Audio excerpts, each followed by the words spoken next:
네, 경희 피레타니온의 강재춘 원장입니다. 자, 오늘은 입술 주변에 염증이 잘 생기죠. 이제 그것을 구주위 피부염 이렇게 이야기를 하는데요. 왜 입술 주변에 염증이 잘 생길까? 자, 그거에 대해서 좀 설명을 드리고요. 그리고 그 대표적인 증상 있잖아요. 우리가 자결감이라든지 화끈거림, 또 구진 농포, 또 인술 각질 이런 것들이 잘 생기거든요. 근데 생각보다 뭐 아토피에 비해서 가려움증은 덜해요. 가려움증은 덜한데 그래도 밥을 먹는데 굉장히 불편하고 또 입술이 잘 찢어지고 갈라지잖아요. 그런 것 때문에 반드시 치료를 해줘야 되는데, 자, 오늘은 구주위 피부염에 대해서 좀 간단하게 제가 설명을 드리고요. 항시 제 이론은 피레토세라피적인 관점, 세포열 에너지 대사적인 관점이라는 거 반드시 좀 기억하시고 들어주셔야 이해가 잘 될 겁니다. 자, 구주위 피부염은 알고 보면 그것도 염증이잖아요. 피부염이잖아요.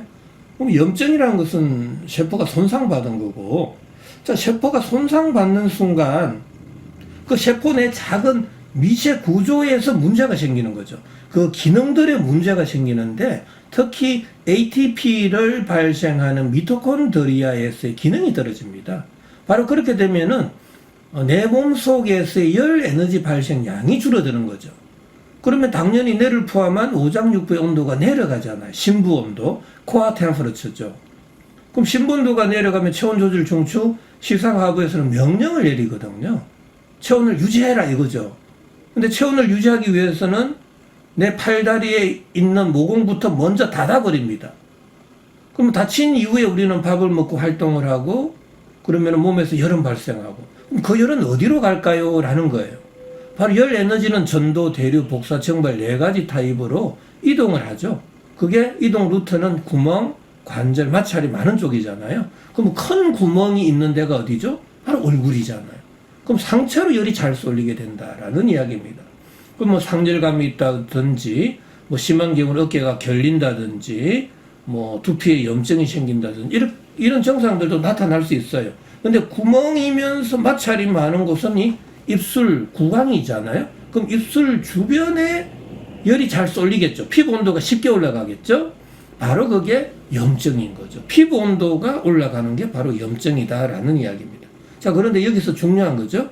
피부 온도가 올라가면 표면 장력, 끌어당기는 힘은 약해지고 억력, 밀어내는 힘은 세지죠. 바로 그때 조직은 돌출, 비대, 팽창하게 되는데 바로 구진이나 농포가 생기는 거죠. 자, 이해가 되셨습니까? 자, 그리고 한편에서는 모공이 다쳤잖아요.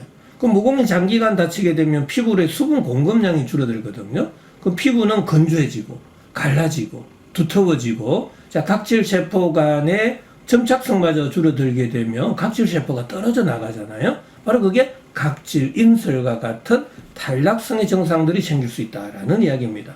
자, 그래서 구주위 피부염의 전형적인 증상들이 제 피레토세라피적인 관점에서 설명드리면 너무나 쉽게 이해가 될 수 있다라는 이야기입니다. 자, 이러한 증상들을 세균과 바이러스적으로 설명하면 절대로 이해가 안 된다라는 이야기예요. 그래서 제 이론은 너무나 과학적이다라고 저는 장담할 수 있습니다. 구주위 피부염을 어떻게 그러면 치료해 줘야 되죠? 당연히 피부 온도 낮춰줘야죠.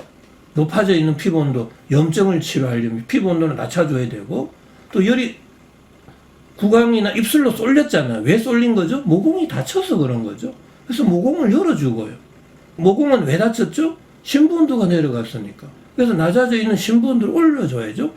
피레토세라피적인 관점에 있어서의 염증 치료의 3대 원칙이 있습니다. 당연히 낮아져 있는 몸속 온도는 끌어올리고, 높아져 있는 피부 온도는 낮추고, 닫혀져 있는 모공을 열어서 열 에너지를 전신으로 골고루 분산, 방출시켜줘야 된다라는 이야기입니다. 서양의학적 관점에 있어서는 피부 온도가 올라갔잖아요. 그래서 그냥 피부 온도를 확 낮춰버립니다. 스테로이드 제제가 대표적인 거예요. 바로 열 에너지 대사를 억제하는 약들입니다. 그렇다면 심부 온도, 피부 온도 둘 다 내려가 버려요. 그러한 약들은. 눈에 보이는 피부 온도가 그대로 내려가니까 약 먹은 지 한 2시간 이내에도 진정되는 걸 느끼는 사람들이 많습니다. 근데 문제는 심부온도까지 데려가 버린다라는 이야기예요. 이 심부온도는 생명의 온도입니다. 심부온도가 내려가는 그 어떤 약물, 그 어떤 행위도 해서는 안 된다라는 게 저의 피레토 세라피적인 관점이다라는 이야기예요. 이해가 되셨습니까? 왜? 심부온도가 떨어지면 나는 생명력을 잃게 된다라는 이야기예요. 하지만 심부온도가 내려갔는지 높아졌는지 알 수가 없어요. 측정을 할 수 없어요. 그러니까 환자 입장에서는 그걸 이의를 제기할 수가 없다라는 이야기예요. 아울러 피부 온도가 내려가니까 내가 증상이 완화되는 것은 느끼고 있다 보니까 절대로 이의를 제기할 수가 없는 거죠. 하지만 공부를 해보세요. 생화학적인 관점, 인체 물리학적인 관점에서 공부를 해보세요. 스테로이드 제제의 양리 기능만 공부해보세요. 그러면은 금방 이해가 된단 말이죠. 그래서 저의 어떤 질병관, 어떤 치료의 관은 절대로 이 심부 온도를 건드려서는 안 된다라는 게 저의 평소의 지론입니다. 자, 그러면은 구주위 피부 염도, 심부 온도 올리고 피부 온도 낮추고 모공을 열어주는 치료 방법을 저는 4가지를 제시합니다. 하나는 한방의 약물요법, 식이요법, 생활요법, 운동요법. 이 4가지를 총동원해서 최단기간에 심부 온도를 끌어올리고 피부 온도는 낮추고 모공을 열어줘야 된다라는 이야기고요. 반대로 이러한 4가지 방법 중에 우리가 음식이라든지 식이라든지 이런 걸 통해서 심부 온도를 절대로 낮추면 안 되겠죠. 낮추는 행위를 해도 안 되겠죠. 낮추는 음식을 먹어도 안 되겠죠. 피부 온도를 높이는 행위를 해도 안 되겠죠. 모공을 닫는 행위를 하지 말면서 우리가 치료에 들어간다라면 주위 피부염도 너무나 치료가 쉽단 말이죠. 치료가 절대로 어렵지 않습니다. 한번 해보시기 바랍니다. 자, 오늘은 이 구주위 피부염에 대해서 설명을 드렸고요. 저는 여러분들한테 확신을 드릴 수가 있습니다. 제가 치료 케이스가 너무 많아요.